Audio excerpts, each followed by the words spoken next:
I just know a lot of really idealistic young people. Yeah. That's the thing. Who are, it's not only that they're idealistic, it's that they really don't want to be a cog in the wheel of our sort of current catastrophes. They want out of that in that kind of equation, and I want to encourage that. And I think that sort of I think it's really easy to be a sort of just a skeptic, about organic. That's a very easy in our society. It's just like everything's black and white. Everything's like yes or no. It's not nuanced, and I think you just have to look a little deeper. And you'll find that it's all up to us.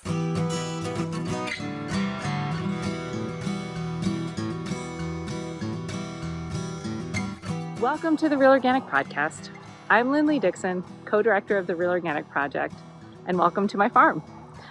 Together, we're a grassroots, farmer-led movement with an add-on organic food label to distinguish organic crops grown in healthy soils and organic livestock raised on well-managed pasture, all without synthetic fertilizers or toxic chemicals. You just heard from Judith Redmond. She's the former partner of Full Belly Farm in California's Capay Valley. Full Belly is famous in the organic world, and they were one of the earliest organic farms in the nation, helping to launch the farmers market and farm to food scenes in California. Full Belly was also part of the Real Organic Project in our first year, and we're proud to have Paul Miller as an executive board member and a speaker at our upcoming conference at Churchtown Dairy in Hudson, New York. That's on September 28th. In this podcast, Judith describes what life was like in the early days of Full Belly and how being activists and free thinkers in their early days drew the group towards farming.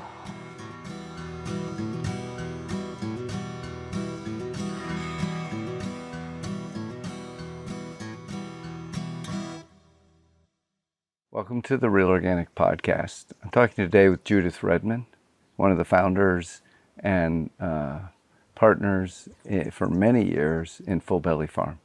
Hi, Judith. So, how nice to do this. I've wanted to do this for quite a while. Can we dive into how you came to Full Belly Farm?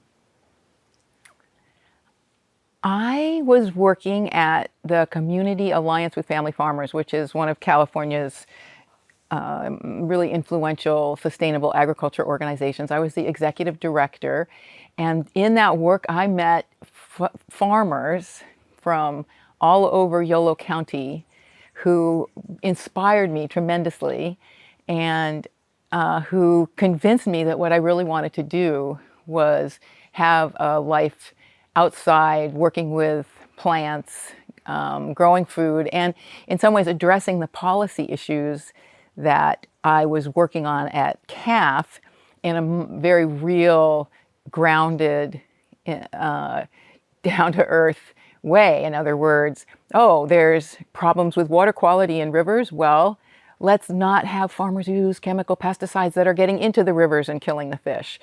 There's people who are eating food that's really bad for them. Well, let's just try to convince people to eat this food that tastes good and is grown properly. So I met Paul and I met Drew in some ways through that commitment to the environment and to sustainable agriculture and to changing the way that we farm.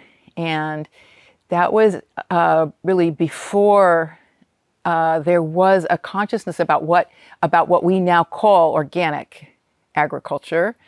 There was a movement around like pesticide use and other family farm issues, but there wasn't anything called organic farming in a big way like there is now.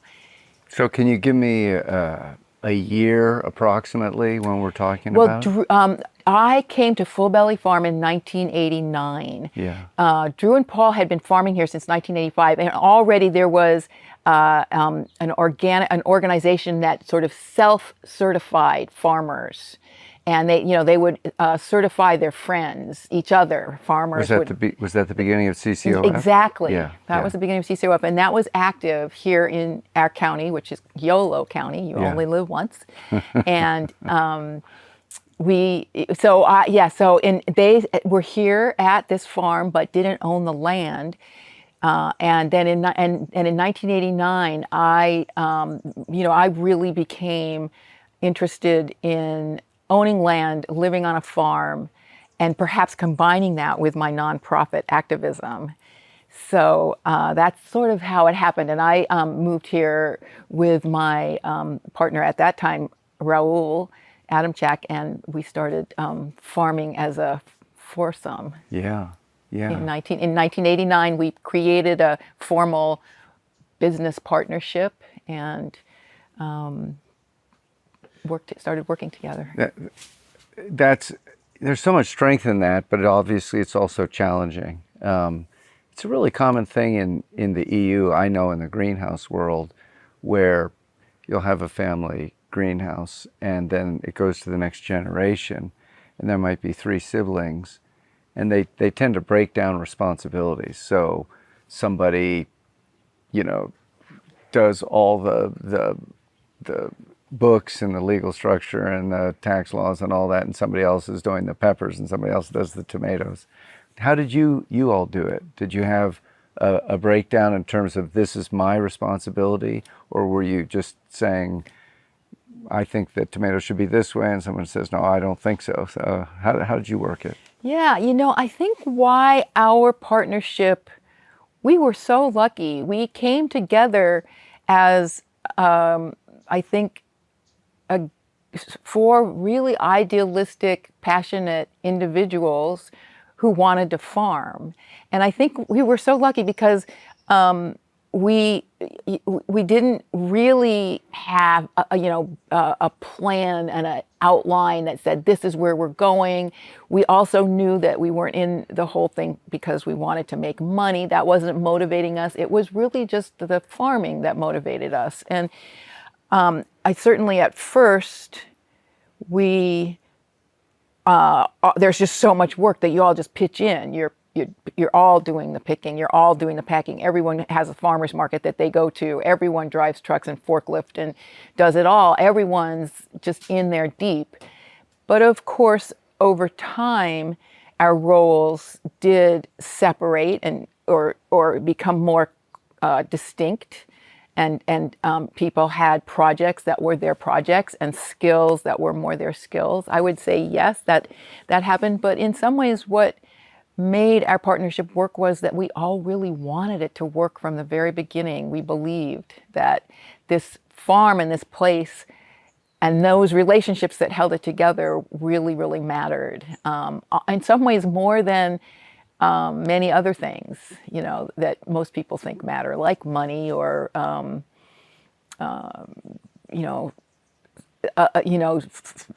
what people now call life-work balance. All of those things. They weren't things that we were really worried about, and certainly planning for the future in a way that you think about that now. We were very much in the moment, and we all just did what had to happen, what had to get done. And I think that has continued at the farm. If you watch the way everyone works, they're all in. People that are farming here are all in on keeping this farm as perfect as possible. Okay, so where does that come from? That all in, the normal model in our society is somebody starts a farm or any business, and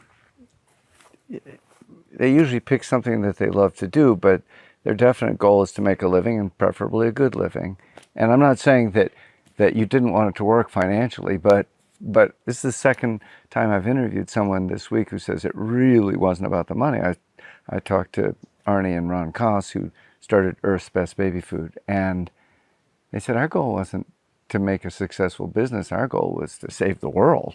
Well, thinking from my point of view, too, in some ways, the return that you get from this farm is so incredible that talking about it in sort of those terms that are somewhat material may not, it may be, we need to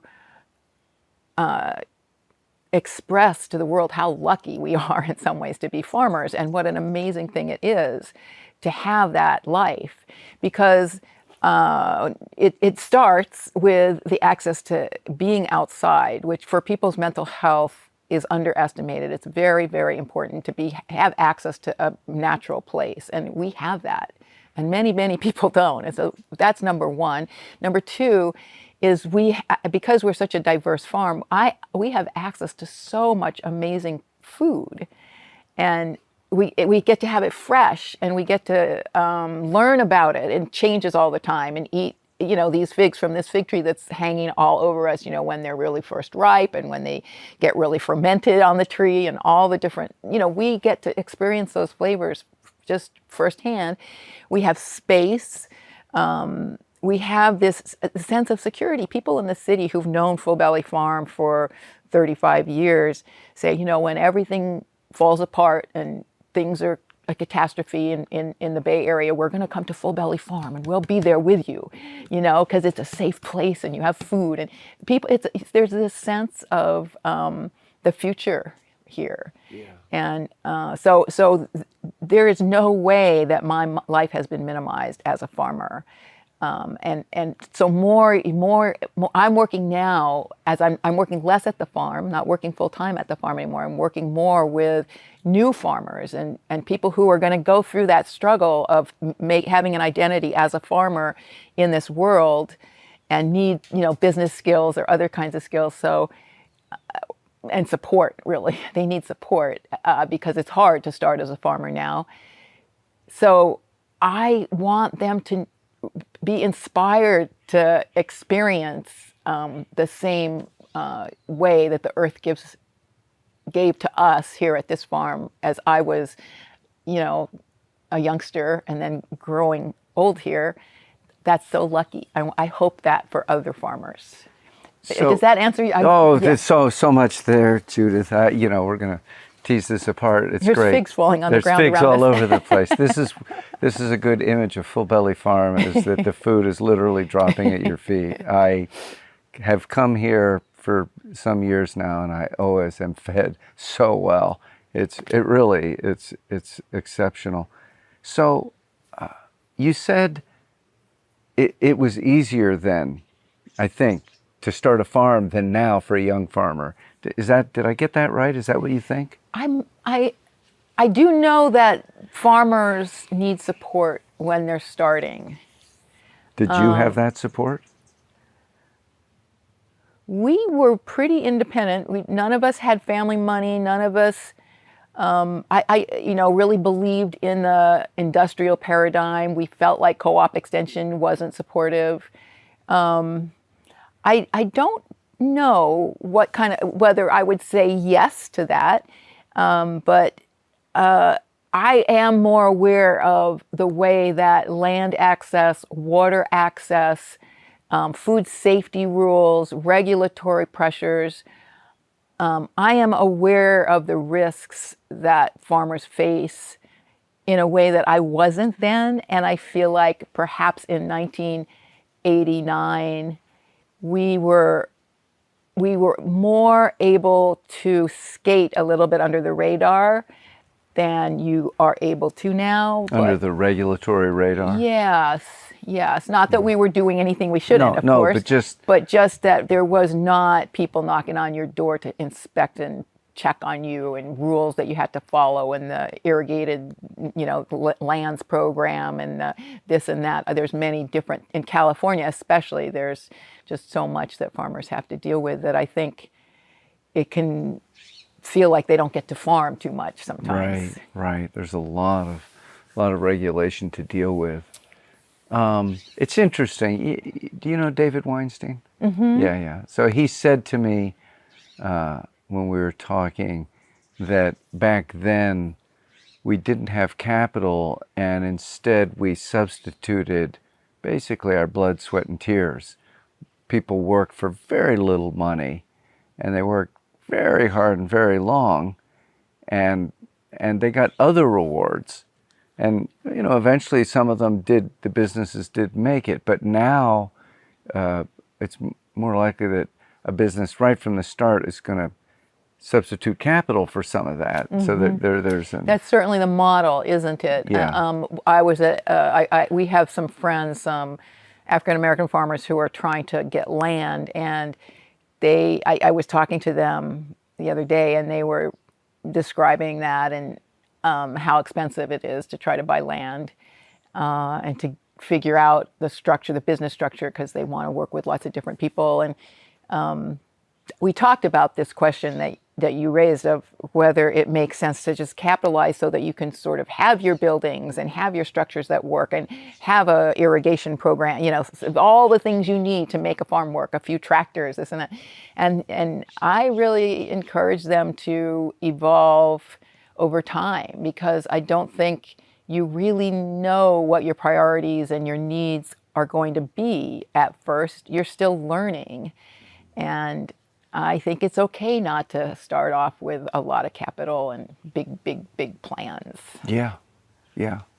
It's okay. As I see farmers age out and look for people to take their farms, one of the things I see is that these farms have evolved and become so sophisticated over a lifetime, so complex. And for a young person coming in, it's just overwhelming. They haven't made those 1,000 errors, those thousands of mistakes that you bear the scar tissue, but you also become better. You learn over and over and over.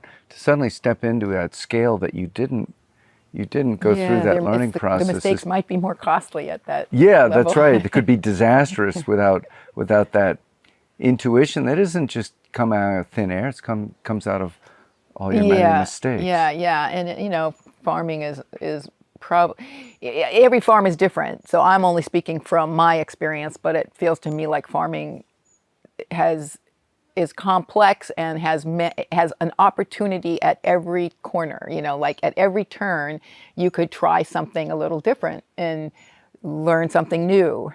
So I feel like this farm, there's always experiments. Yeah. In people's heads and in the actuality of what people are doing. So yeah, it's not a formula. It is a formula on some farms. Yeah. There's a formula, and that makes it easy for people. They just have a formula.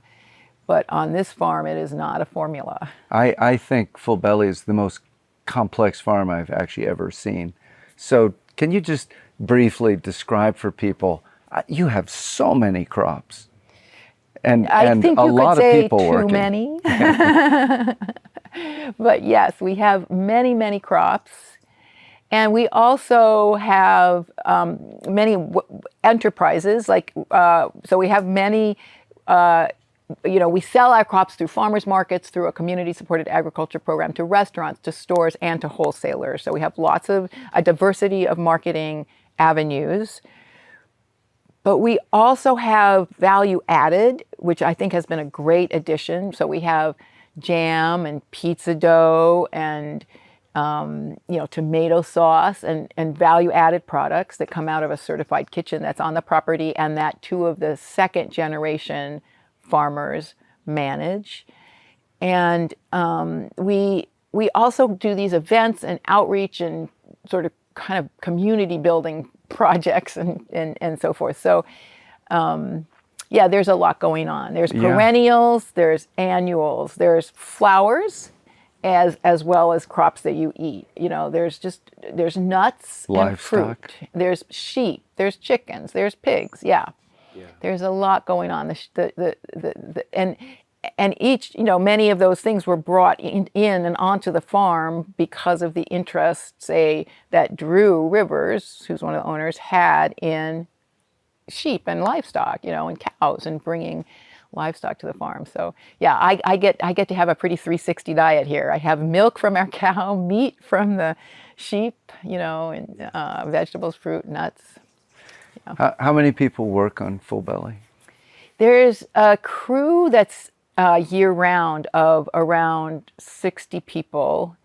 And then when our really heavy harvest season starts, which is really about 6 months out of the year, it's a pretty long harvest season here in California, we amp it up to at least another 40. So there's at least 100, sometimes more than that, on the farm working. So every day there's a choreography of the irrigation crew and the harvest crews and the packing shed crew and the field work crew, all doing what they need to do, and the kitchen crew and the livestock crew. Right. Yeah. No, it's remarkable, and I so admire that you actually, Full Belly exists. It pulls it off, that the whole team, that it works, and it doesn't just work a little bit. You have great food. So one of the things I've noticed about Full Belly, and just a nod to this, is pretty much everybody I talk to in the greater Bay Area knows Full Belly and reveres Full Belly, and just has this warmth. There's somebody I've invited to come up for an interview on Sunday before our event, and he said, "Oh yes, I've been to the Hose Down. I know it. I love it."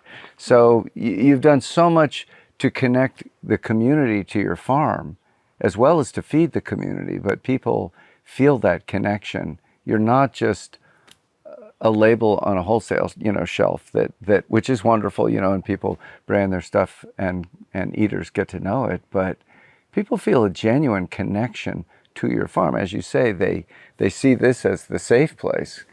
Well, I mentioned that there's a sort of a kind of farming that I believe is a little bit easier because it's a formula. There's more of a formula that the farmer can use to grow the crop, and I think a farm like this and that does that kind of outreach. The reason I think we're motivated to do that here is that there is a tenuousness about farming in California. There's water policy, for example, that is trying to preserve the groundwater, well-meaning, to keep the groundwater aquifer sustainable. But it's unclear if in doing that, it's not going to all end up in the hands of a sort of more industrialized type agriculture. It's also unclear if there is enough water in California to farm over the long term with climate change. It's very expensive here. It's really more expensive to farm here than in many other places. Minimum wage is going up again next year to $16 an hour. It's more than in most parts of the country, certainly more than the federal minimum wage.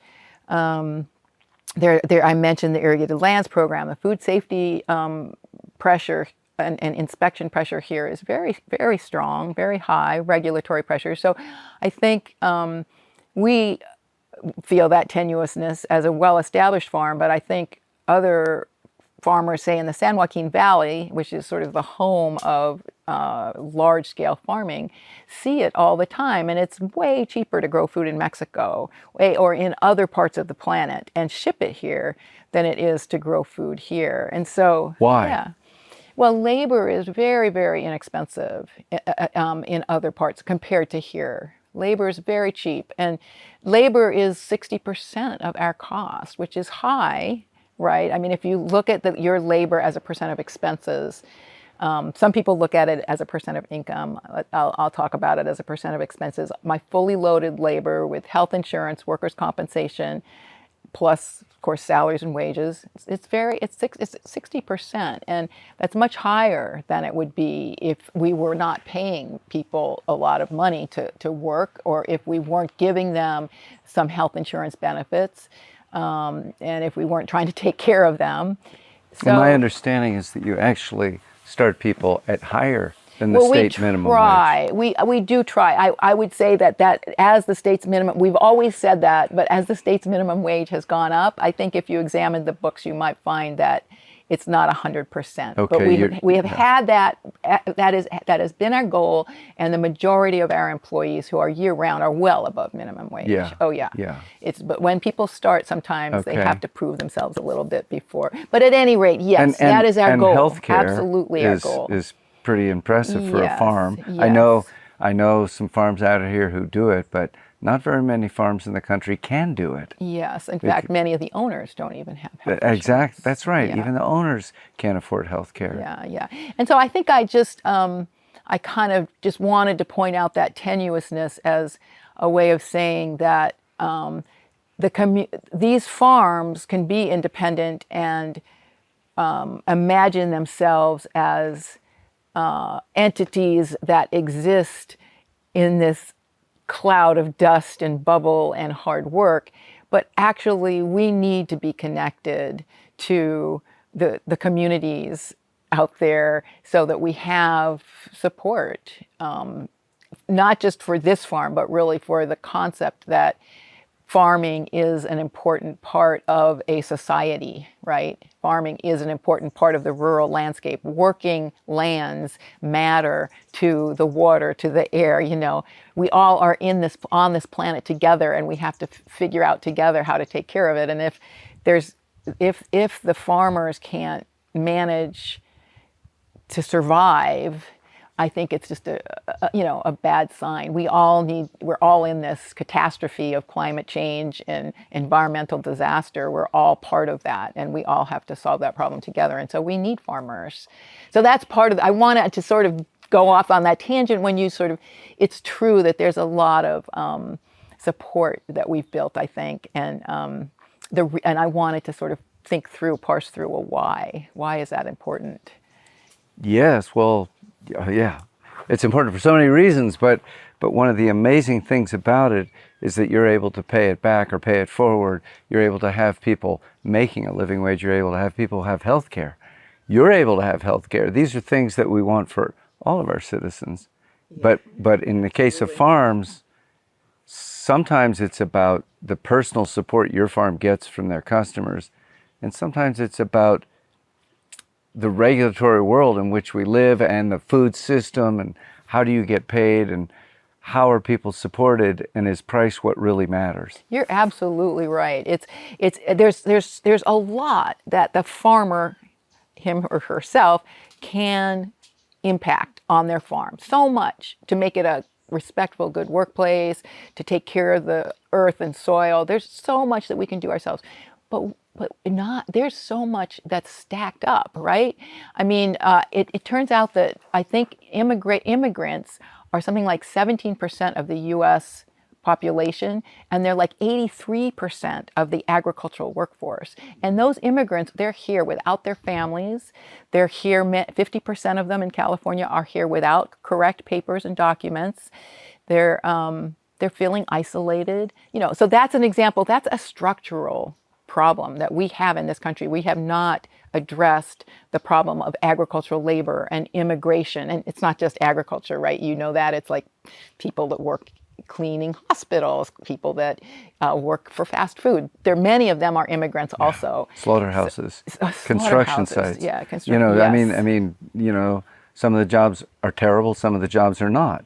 But they are woven into the fabric of America. They're part of us, and yet there's a structural problem that it's not, even though farmers are very much woven into it too, it's not their fault that there's a labor shortage and that the labor is sort of hidden somehow in the darkness of our society, right? And thus, so I feel like what you said is so true. There's structural issues that farmers face, as well as just the complexity of building the soil and keeping your animals healthy. Yeah. Something that I didn't know that I've learned recently is that most of the agricultural labor in the high labor things like vegetables and fruits in other countries is also immigrant labor. Yeah.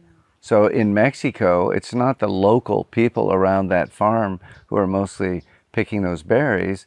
It's people from other areas who have no work, sometimes from Central America, sometimes indigenous peoples, but it's not their first choice either. It's just the only work they could get. Mm-hmm. And as a result, they get paid very badly. Mm-hmm. And barely get by. Mm-hmm. Yeah.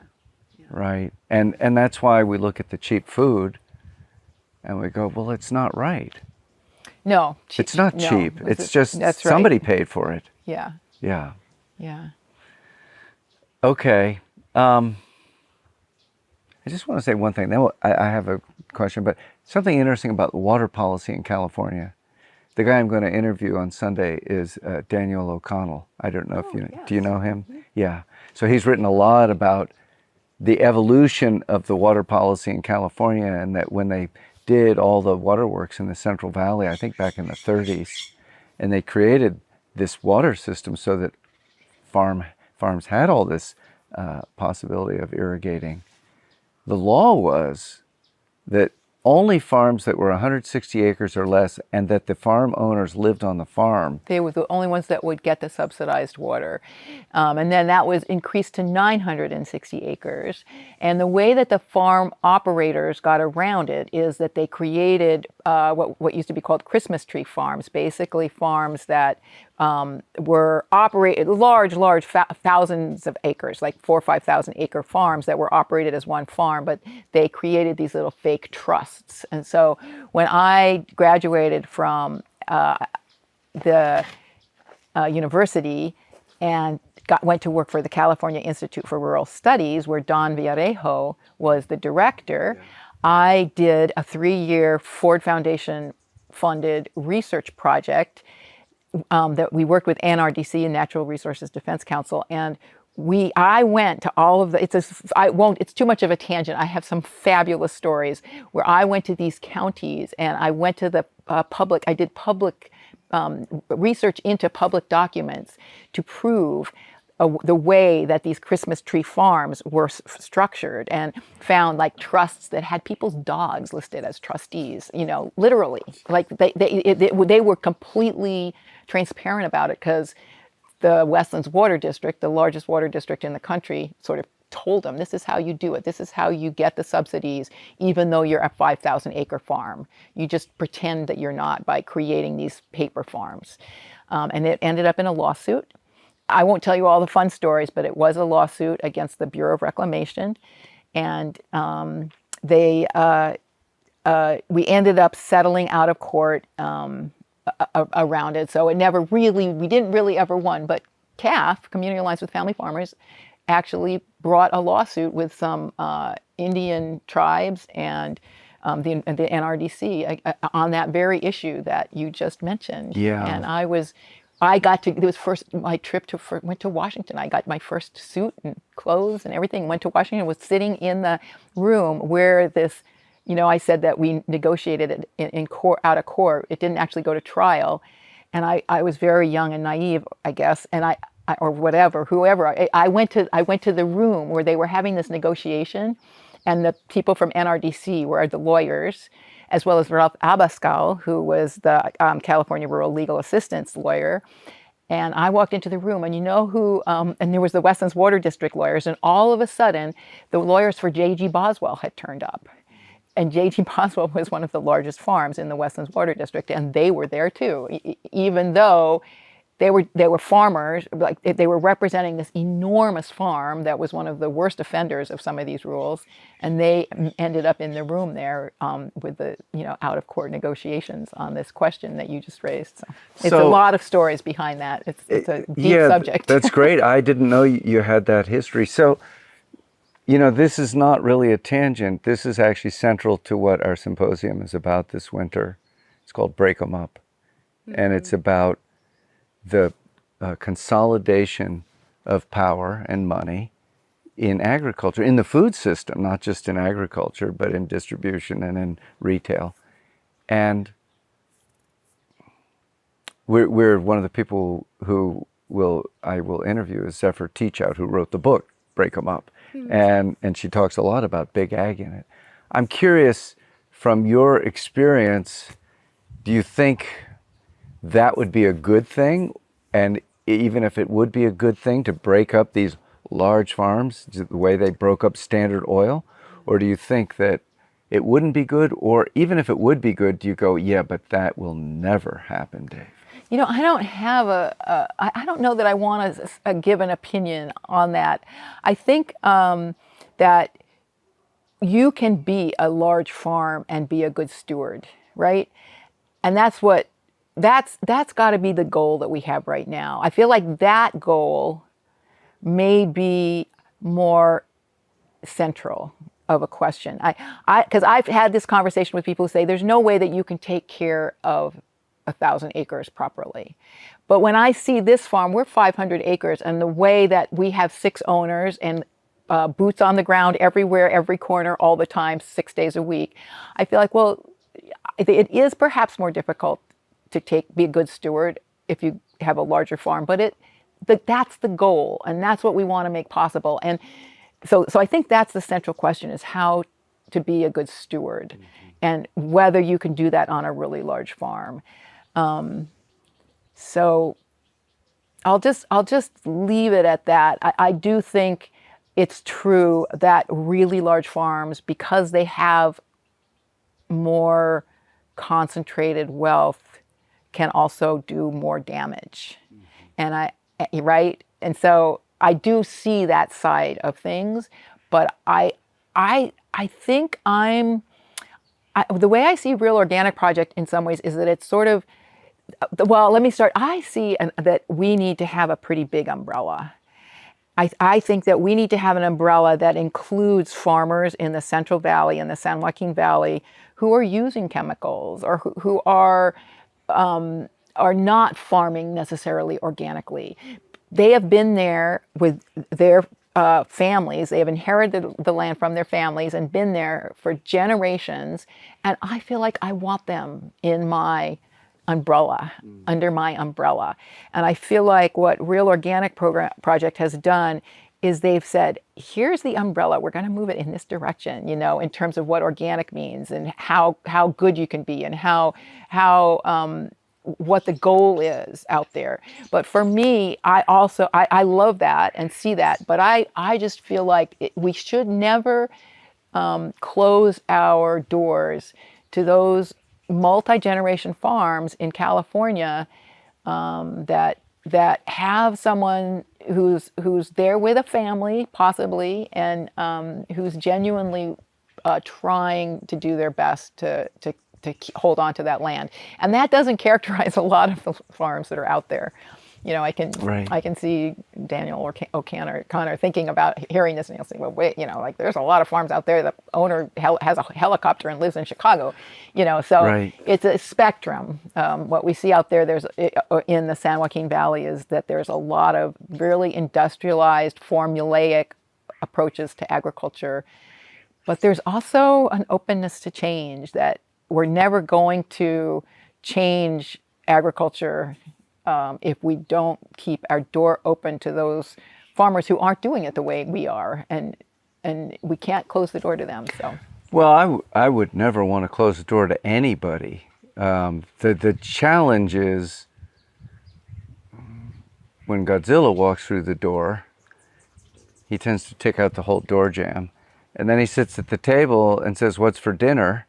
And you're going to serve Godzilla what Godzilla wants, or else Godzilla will eat you. So I think that being open and having conversation and working together and recognizing the common humanity is one thing. I actually believe I am a little bit of a free market capitalist, in that I just don't think we have a free market. I think that if we could have organic stand for actual organic, then what would happen is people would see that there was a market, that they could get paid more for doing it right, and they would do it. yeah.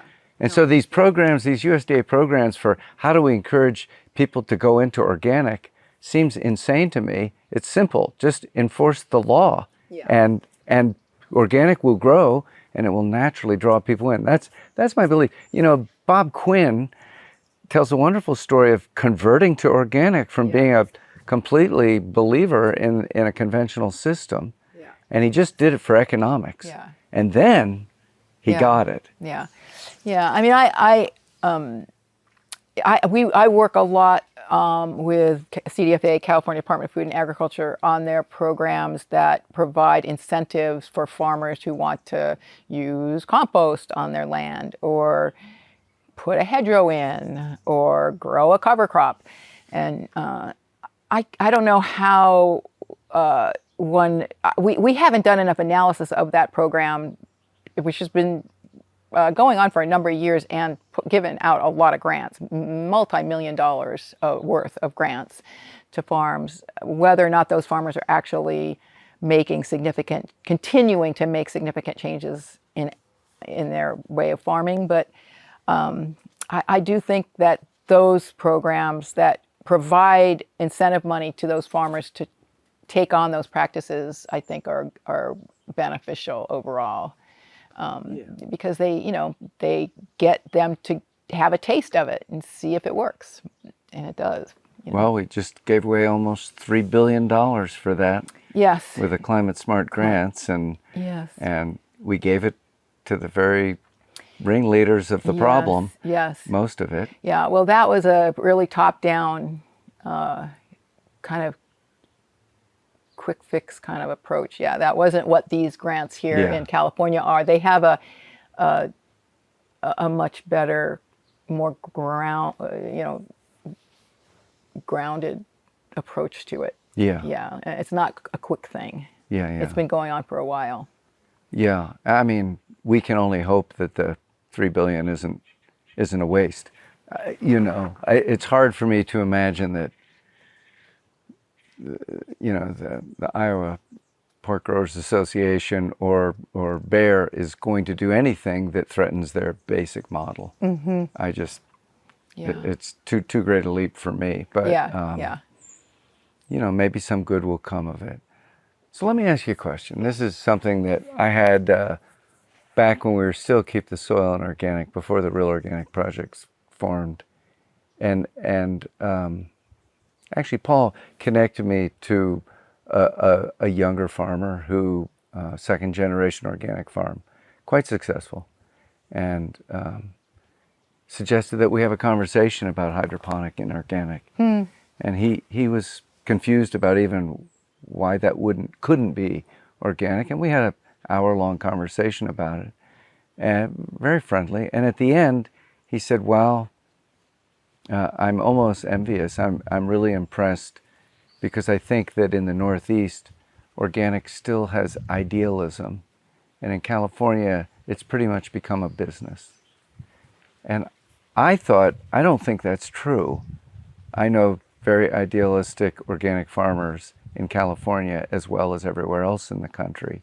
But that was his experience, and clearly there was some truth to what he was saying. There was a truth to what he was saying, which is that it's so developed in California as a business, and it's easy for that idealism to be lost in the shuffle. Yeah, That's true. So what do you think about that? Yeah, that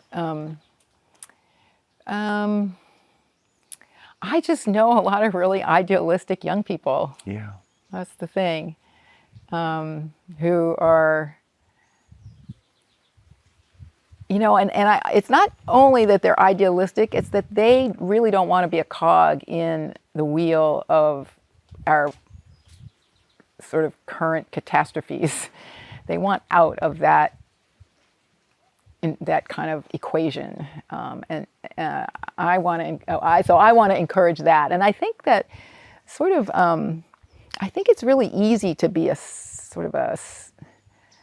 a skeptic, about organic. That's a very easy, in our society, it's just like everything's black and white. Everything's like, yes or no. It's not nuanced. And I think you just have to look a little deeper. And you'll find that it's all up to us. If there's a person who looks at the organic industry in California and feels that it's not idealistic anymore, just do something that's idealistic and be passionate about what you love, right? I don't know. I think it's too easy to be a skeptic like that, Is it? Yeah. One of the things that I've seen that has always impressed me about Full Belly is that you take it, I would say, as an outsider, that the partners see it as part of your responsibility as farmers, as organic farmers, to also find other ways to give back to the community, like your work with CAF, like Paul's work with Real Organic, right? And I think that work with farmers markets, work with, this and that there's a lot of work being done Yes. that Yes. is voluntary, There's a lot of volunteers, a lot of volunteerism volunteerism. around here, and I think it's a great platform for that.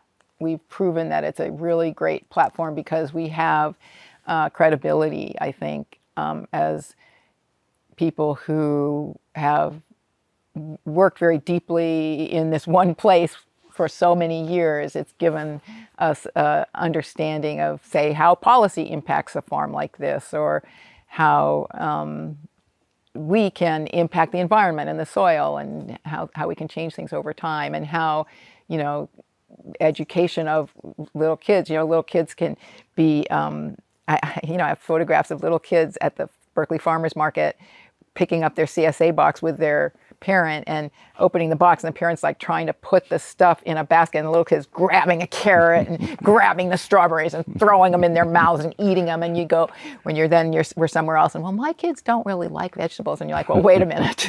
You get them some good vegetables and they'll be stealing them out of your refrigerator, and that little kid, maybe they get to be part of a school group on a farm like Fobelli maybe, and they have to go pick their carrot, and then they have to go chop it up and put it in a salad, and they get a sense of where their food comes from, and then pretty soon they might get to go to kids camp in the summer, somewhere on a farm, and see what happens at the kids camp, and then pretty soon they're volunteering at the hose down. So there's this whole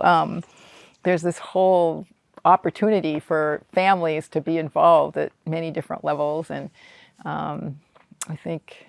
I think it's helped. I think it's helped make an impact on kids, seeing that they can, we had some friends over, and Jill Mathiasen was saying, my kids came to camp at Fobelli, and then when they went to school, they found out the student farm was sort of not flourishing, so they went immediately. Both of them started trying to fix up the student farm, and then they started a program that brought kids to the farm, and then so in other words, it multiplies and it grows, and it's people really need to understand where their food comes from and what farming's about, and giving them that opportunity you just sort of see how they're not skeptics anymore, those kids. Right. They know what a good carrot tastes like. Yes. So one of the things that somebody once asked me, I was speaking at a rally, and they called out, what can we do? And everybody gets asked this question, right? Who gets up and speaks about these problems that we all face. What can we do? And you have answered that question with your life. You have answered it with, this is what you can do. Okay, and I would say that you both work on building a positive solution, a model. Look at this, I did it, you can do it. And you've also worked on regulatory reform through CAF. I didn't even know that you were in a lawsuit about water rights for smaller farms, which was what that was about. And Access, yeah. Access, right? Yeah, absolutely. And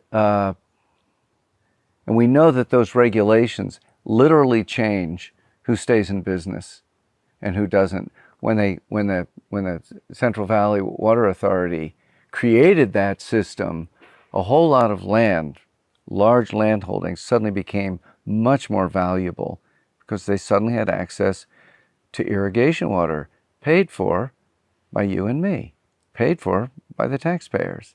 So we gave a grant to these large landowners. It wasn't intended, the law was that this would go to small diversified farms. So I'm curious, at this point in your life, when you look at all this, and somebody says, what can we do? How would you answer that? So I think it's a question that I often ask people and think about myself, because there's many things that you can do on a personal level where, okay, it's just for example, things like recycling and reusing, using less, not being a consumer, trying to use less water, and all of those things. The policy wonks will tell you that's not what it's about. It's about changing policy. it's not, don't feel guilty as an individual and force yourself to use less water. But I have to say that I believe that muscle memory of thinking about the preciousness of water and the value of soil and the importance of not wasting our precious resources, and having that become part of you as an individual and the way that you live, I kind of think it is important. And I'm open to criticism, and I would have a conversation with the policy people. I don't think you have to feel guilty if you don't do it all the time, and you don't have to make your life a misery in any way, but just recognizing how privileged we are here in this country and how many resources we're using compared to anyone else on the planet. Really, even in Europe, even in the other developed, we use so many of the world's resources that we could tone it down a little bit. So I do believe that we have a personal responsibility to respect the preciousness of the resources that we have access to. And as an individual, that's something that we can all do. We can change our own individual lives. And so there's that. But then there's organizations everywhere. In most every state, there's organizations of farmers and restaurateurs and policymakers that are working on these issues. And if you are a hardworking person and you have kids and you're busy and you can't really volunteer for them, even if there are volunteer opportunities, you can always give them a few dollars. And I think that we buy coffees and this and that all the time, and we need to support organizations because we are facing some crises, right? I mean, we are facing really climate change problems. And I mean, I won't go into it. We all know it's not doom and gloom, but we know there's some hard problems that we're facing. And we need organizations that know how to build teams and to work together and to collaborate to solve those problems, who are thinking about solving those problems. So we need to support those organizations. And if we don't have energy to do it as volunteers, a few dollars instead of a chai latte or whatever, that's what you can do. So, and then you can volunteer. There's many opportunities to volunteer. So I don't think everyone needs to start a new organization. I think that there's so many opportunities to be part of the Real Organic Project, or to be part of the Organic Farmers Association, or to be part of Community Alliance with Family Farmers. And so there's many things that you can do. And I do think it starts as in your head and in your heart as you look around and recognize that we live in an amazing place, and as a species, we're not being responsible stewards. Well said, Judith. So really, yeah, that might be good, but I always like to say, is there anything else that you would like to say? We've talked for... No, I'm good. You're good. Yeah. Thank you. So Judith Redmond, thank you so much. Yeah, thank you. I'm really glad we did this. Good. Thank you for listening to the Real Organic Podcast. Our movement is growing because you're subscribing and sharing these podcasts with your friends. So keep it up and leave us a rating and a review as well so that others can find us. You can find a video version of this interview on our newly designed website, realorganicproject.org, or on our YouTube channel. And you can join us every Thursday for a new episode featuring voices from the organic movement. See you next time.